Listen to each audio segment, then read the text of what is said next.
प्रेरित पत्रस की पहली पत्री अध्याय 5 वचन 7 मैं पढ़ रही हूँ, ध्यान देकर सुनो। अपनी सारी चिंता उसी पर डाल दो, क्योंकि उसको तुम्हारा ध्यान है। Hallelujah, hallelujah, hallelujah, hallelujah, hallelujah. वचन हमें बता रहा है कि अपनी सारी चिंता उसी पर अर्थात परमेश्वर पर डाल दो, क्योंकि उसको तुम्हारा ध्यान है। Hallelujah, hallelujah, hallelujah. परमेश्वर का वचन हमें सिखा रहा है कि परमेश्वर हमसे प्रेम करता है, वो हमारी परवाह करता है, वो हमारी सुधि लेता है, उसको हमारा ध्यान है। और इसीलिए हमें खुद चिंता में नहीं रहना चाहिए, बल्कि हमें अपनी सारी चिंता को उस पर अर्थात परमेश्वर पर डाल देना चाहिए। Hallelujah, hallelujah, hallelujah. मेरे प्यारे भाइयों और बहनों, बाइबल में जब हम परमेश्वर के प्रेम के बारे में पढ़ते हैं, तब हम जानते हैं कि परमेश्वर नहीं चाहता है कि कोई मनुष्य रोता रहे। वो नहीं चाहता है किसी के जीवन में दुख, बीमारी, परेशानी या आंसू रह जाए। 2000 साल पहले जब परमेश्वर का पुत्र यीशु मसीह इंसान बनकर धरती पर आया था, तब उसने साफ ऐलान कर दिया था कि मैं तुम्हें जीवन देने के लिए और वो बहुतायत का देने के लिए आया हूँ। यीशु मसीह हमें जीवन देने के लिए और बहुतायत का जीवन देने के लिए आया है, क्योंकि परमेश्वर नहीं चाहता है कि हम आंसू बहाते रहें, हमारे जीवन में परेशानी रहे या हम संकट में रहे। मेरे प्यारे भाइयों और बहनों, जैसे एक बाप अपने बच्चे पर प्रेम करता है, जैसे एक माँ अपने बच्चे पर प्रेम करती है, उससे कई गुना ज़्यादा परमेश्वर हमसे प्रेम करता है। और इसीलिए बाइबल में परमेश्वर अपने आप को मनुष्यों का पिता कहलाता है। वो हमारा सृष्टि करता है और साथ ही साथ वो हमारा पिता भी है, वो हमारा बाप है। क्योंकि जैसे माँ बाप अपने बच्चे पर प्रेम करते हैं और उसकी सुधि लेते हैं, उनकी परवाह करते हैं, उससे ज़्यादा परमेश्वर हमसे प्रेम करता है। वो हमारी सुधि लेता है, वो हमारी परवाह करता है और उसको हमारा ध्यान रहता है। Hallelujah, hallelujah, hallelujah, hallelujah. और इसीलिए परमेश्वर का वचन बता रहा है कि तुम अपनी सारी चिंता को उसी पर डाल दो। हमें चिंता में नहीं रहना चाहिए। बाइबल में कई बार बताया गया है, परमेश्वर कहता है चिंता मत करो।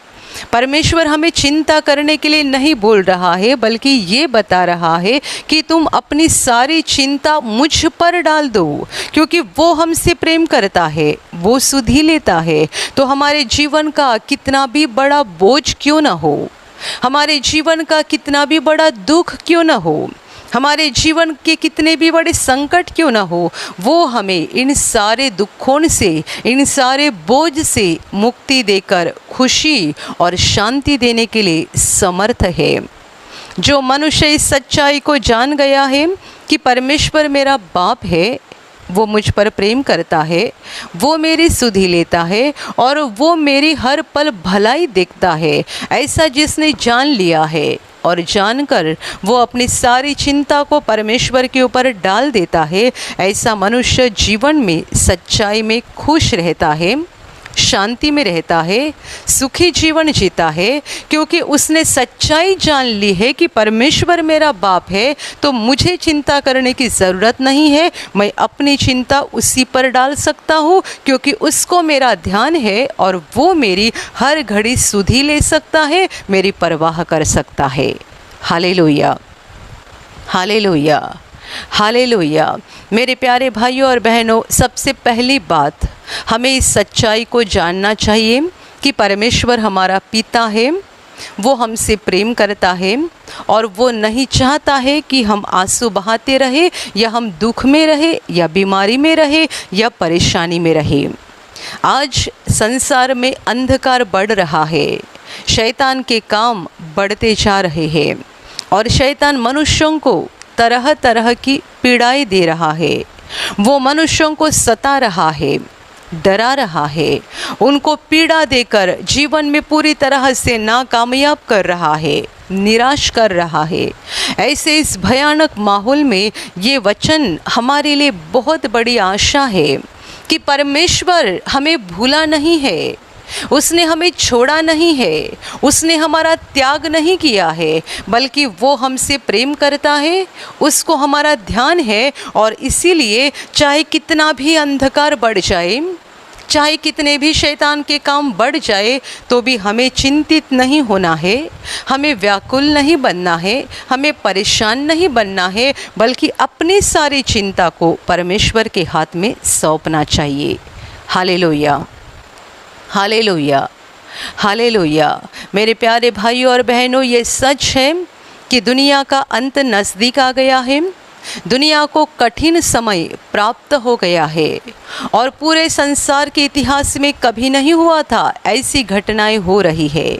ये अंत के समय का चिन्ह है और अंत के समय में शैतान अपनी पूरी ताकत लगाकर दुनिया में काम करने जा रहा है। जैसा कि प्रभु यीशु ने पहले ही भविष्यवाणियों में कहा था, वैसी पीड़ाएं धरती पर आ रही है। पर मेरे प्यारे भाइयों और बहनों, ऐसे माहौल में हमें नहीं भूलना है कि परमेश्वर हमारा बाप है, शैतान हमारा विरोधी है, दुश्मन है और वो हमारा विनाश करना चाहता है। पर ऐसा कोई तो है जो हमसे प्रेम करता है, जो हमें बचाना चाहता है और जो हमें आशीषित करना चाहता है। वो हमारा सच्चा पिता है, वो हमारा परमेश्वर पिता है। उस पर हमें विश्वास करना चाहिए और हमारी सारी चिंता उसी पर डाल देनी चाहिए। Hallelujah, hallelujah, hallelujah. मेरे प्यारे भाई और बहनों, इस वचन को थोड़ा गहराई से जाके समझने की कोशिश करो। वचन में कहा गया है कि अपनी सारी चिंता परमेश्वर पर डाल दो। इसका सही अर्थ ये है कि तुम्हारी चिंता को परमेश्वर के ऊपर डाल दो और उसको चिपके रहो, उसको पकड़े रहो, उसका हाथ थामे रहो। ऐसा नहीं बताया गया है कि अपनी सारी चिंता परमेश्वर पर डाल दो और आप अपने जीवन में मशगूल हो जाओ और जो चाहे वो करते जाओ। मेरे प्यारे भाइयों और बहनों, ये वचन हमें ऐसा नहीं बता रहा है, ऐसी कुछ गलत बातें नहीं सिखा रहा है। अपनी सारी चिंता परमेश्वर पर डाल दो, इसका मतलब ये है कि परमेश्वर पर अपनी चिंता डालकर उसी को चिपके रहो, उसी का हाथ थामे धरो, उसी का हाथ पकड़े रहो, उसी को थामे रहो। क्योंकि कई सारे लोग ऐसे होते हैं जो कहते हैं कि हम परमेश्वर पर विश्वास करते हैं और हमें किसी बात की चिंता नहीं करनी चाहिए, और वो अपनी सारी चिंता परमेश्वर पर डाल दे चुके हैं, ऐसा वे बताते हैं। पर उनका जीवन ऐसा रहता है कि वे अपने खुद के जीवन में मशगूल होते रहते हैं, अपना ही गलत चाल चलन चलते रहते हैं, अपने ही हिसाब से जीते रहते हैं, अपने ही मन की कठोरता को पकड़े रखते हैं और मन की कठोरता और अहंकार के साथ पाप में जीवन जीते रहते हैं और फिर कहते हैं कि हमने परमेश्वर पर विश्वास किया है। और फिर अचानक विपत्ति उनके ऊपर आ पड़ती है और ये विपत्ति उनका विनाश कर देती है। मेरे प्यारे भाई और बहनों, जब वचन हमें कहता है कि अपनी सारी चिंता परमेश्वर पर डाल दो, तब इसका मतलब ये नहीं होता है कि तुम अपनी चिंता परमेश्वर के ऊपर डाल दो और तुम अंधकार में जाकर अपनी अपनी मर्जी के अनुसार जीते रहो और अपना अपना बुरा काम करते रहो। Hallelujah, hallelujah, hallelujah. क्योंकि कई सारे विश्वासी लोग ऐसे हैं कि जो नियुक्त समय पर प्रार्थना करते हैं या नियुक्त समय पर बाइबल पढ़ते हैं और बाकी समय में वे दुनिया की बेकार बातों में मगन हो जाते हैं, और जब उनके ऊपर अचानक विपत्तियाँ पड़ती है तब वे परेशान होते हैं, ये सोचकर कि हमने तो परमेश्वर पर विश्वास किया था, फिर हमारे ऊपर ऐसी विपत्ति क्यों आ गई। कई बार उस विपत्ति में वे ख़त्म हो जाते हैं, तभी उन्हें बहुत बड़ा सवाल पैदा होता है और दुनिया भी सवाल करती है कि ये परमेश्वर पर विश्वास करने वाले लोग थे तो उनके साथ ऐसा क्यों हो गया। मेरे प्यारे भाइयों और बहनों, जब हम परमेश्वर के ऊपर अपनी सारी चिंता को डाल देते हैं तब हमें परमेश्वर के चरणों को पकड़े रखना चाहिए, उसी का हाथ पकड़े रखना चाहिए, उसी को चिपके रहना चाहिए। जब हम ऐसा करते हैं तब परमेश्वर हमारे जीवन में बहुत जल्दी काम करता है, तब परमेश्वर हमारे ऊपर बहुत जल्दी अनुग्रह करता है। पर ऐसे लोग जो मुँह से बोलते हैं कि हमने परमेश्वर पर विश्वास किया है और एकदम बेफिक्र जीवन जीते रहते हैं, परमेश्वर के वचनों के अनुसार चलते नहीं हैं, उनकी बातों में मगन होते रहते हैं, ऐसे लोगों के ऊपर अचानक विपत्ति आती है और दुनिया के लोग भी उन्हें देखकर ये कहते हैं कि परमेश्वर के ऊपर विश्वास करने वाले ये लोग थे तो उनके साथ ऐसा बुरा क्यों हो गया। वचन झूठा नहीं है, वचन सच्चा है। बाइबल का कोई भी वचन झूठा नहीं है, हर वचन सत्य है। तुम अपनी सारी चिंता उसी पर डाल दो, क्योंकि उसको तुम्हारा ध्यान है। ये सच है, परमेश्वर को हमारा ध्यान है, वो हमारी परवाह करता है और वो नहीं चाहता है कि हमारे जीवन में दुख रहे या परेशानी रहे या समस्या रहे। पर क्या हम परमेश्वर को हमारे जीवन में काम करने के लिए इजाज़त देते हैं। आप खुद सोचिए, जब आपके जीवन में संकट का समय चल रहा है या कोई बीमारी या परेशानी का समय चल रहा है, आप किस तरीके से जीते हैं। आपका बोलना, आपके सोच विचार, आपके चाल चलन और आपका पूरा दिन भर का कार्यक्रम क्या रहता है, आप करते क्या है। जब आपके जीवन में संकट का समय या दुख का समय शुरू हो गया है, क्या आपने सारी गलत बातों को छोड़ दिया है और परमेश्वर के चरणों के पास बैठे रहे हैं। क्या आपने बुरे कामों को छोड़कर प्रार्थना में लगे रहना पसंद किया है।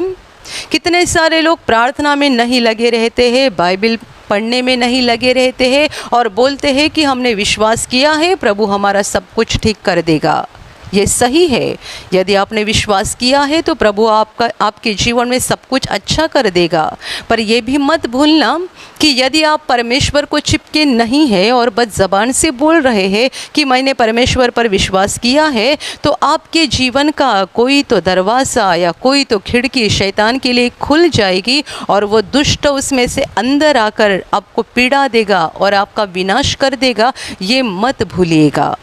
Hallelujah, hallelujah, hallelujah, hallelujah. हमें परमेश्वर को चिपके रहना चाहिए, उसके बातों को, उसके वचनों को, उसकी योजनाओं को, उसके रास्तों को हमें चिपके रहना चाहिए। यदि कोई मनुष्य परमेश्वर पर विश्वास करता है, प्रार्थना का जीवन जीता है, वचनों के अनुसार चलता है और परमेश्वर के वचनों के अनुसार अपने जीवन में बदलाव कर रहा है, तो ऐसा मनुष्य परमेश्वर के दिल को खुशी दे रहा है और परमेश्वर ज़रूर उसके जीवन में अपना सामर्थ्य भेजने जा रहा है और ज़रूर परमेश्वर उसके जीवन में काम करने जा रहा है। तुम अपनी सारी चिंता परमेश्वर पर डाल दो, क्योंकि उसको तुम्हारा ध्यान है। आप परमेश्वर पर चिंता डालकर दुनिया में जाकर मगन नहीं हो सकते हैं। आप परमेश्वर पर अपनी चिंता डालकर मोबाइल हाथ में लेकर बैठ नहीं सकते हैं। आप परमेश्वर पर अपनी चिंता डालकर घर में टीवी शुरू करके सीरियल नहीं देख सकते हैं। आप परमेश्वर पर अपनी सारी चिंता डालकर अपने दोस्तों के साथ या सहेलियों के साथ बैठकर दुनिया भर की बातें नहीं बोल सकते हैं। आप परमेश्वर पर अपनी सारी चिंता डालकर अपने ज़बान से दूसरों का इंसाफ नहीं कर सकते हैं। इसके साथ ये बुरा हो गया, उसके साथ ये बुरा हो गया, इसने ऐसा किया था इसीलिए ऐसी सज़ा मिल गई, उसने ऐसा किया था इसीलिए उसकी ऐसी सज़ा हो गई। मेरे प्यारे भाइयों और बहनों, परमेश्वर के ऊपर अपनी चिंता डाल दो, इसका मतलब आप खुद भी उसको चिपके रहो। यदि आपके जीवन में संकट आ गया है, संकट को परमेश्वर के हाथ में दे दो और उसकी ओर ताकते रहो, उसकी ओर देखते रहो, यहाँ वहाँ मत देखो, परमेश्वर की ओर देखते रहो। जब तक वो आपके संकट को नहीं निकाल रहा है, जब तक वो आपके दुख को नहीं निकाल रहा है, उसकी ओर देखते रहो। दुनिया में मगन नहीं होना है, परमेश्वर के ऊपर अपनी चिंता डाल देना। इसका मतलब परमेश्वर के हाथ में हमने सब कुछ सौंप दिया, अभी हम अपना जीवन जीने के लिए फ्री है, मुक्त है, हम कुछ भी कर सकते हैं। ऐसा नहीं हो सकता है। कितने सारे लोगों ने ऐसा ही कर दिया है और इसीलिए अचानक उनके ऊपर बड़ी विपत्ति आ गई है। Hallelujah, hallelujah, hallelujah. परमेश्वर पर चिंता डाल दो, इसका मतलब उसकी ओर देखते रहो, उसकी ओर अपनी आंखें लगा के रखो, उसकी ओर अपना दिल लगा के रखो, तब ही आगे जाकर परमेश्वर आपके जीवन में काम करेगा।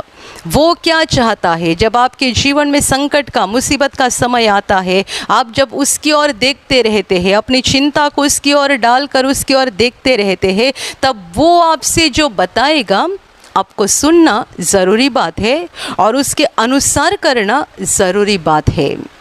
संकट के समय में, बीमारी के समय में, परेशानी के समय में परमेश्वर की ओर देखते रहो, उसकी ओर अपने कान, अपनी आंखें लगा के रखो। वो क्या बोल रहा है सुनो और उसके अनुसार करो, ताकि परमेश्वर का सामर्थ बहुत जल्दी आपके जीवन में उतर जाएगा और परमेश्वर बहुत जल्दी आपके जीवन में काम करेगा। बहुत जल्दी वो आपकी चिंता को मिटा देगा और आपके बोझ को निकाल देगा। Hallelujah, hallelujah, hallelujah, hallelujah. कुछ दिनों की बात है, कुछ दिन पहले की बात है, एक बहन ने हमारे प्रार्थना घर में फ़ोन किया। उसके घर में कोई न कोई बच्चे उसके बीमार रहते थे, कई महीनों से ये चल रहा था और वो बहुत परेशान थी। और उसने उस दिन ऐसा कहा कि मुझे समझ में नहीं आ रहा है कि ऐसा क्यों हो रहा है।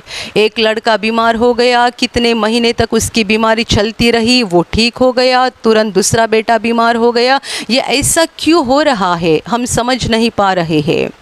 हमने उसको सलाह दी, आप सबसे पहली बात करो, आपके घर में टीवी बंद कर दो और मोबाइल का गलत इस्तेमाल बंद कर दो।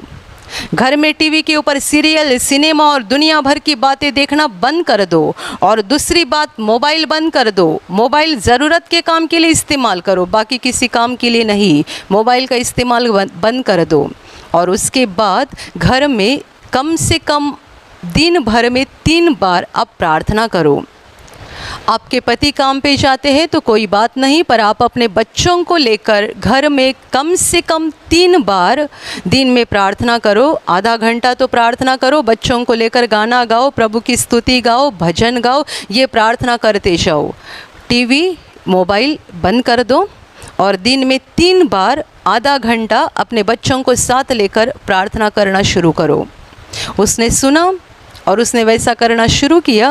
कुछ दिनों के बाद उसने फ़ोन करके बताया कि आपने जैसी हमें सलाह दी थी उसी के अनुसार हमने करना शुरू किया और तब से हमारा बेटा भी अच्छा हो गया और अभी घर में शांति आ चुकी है।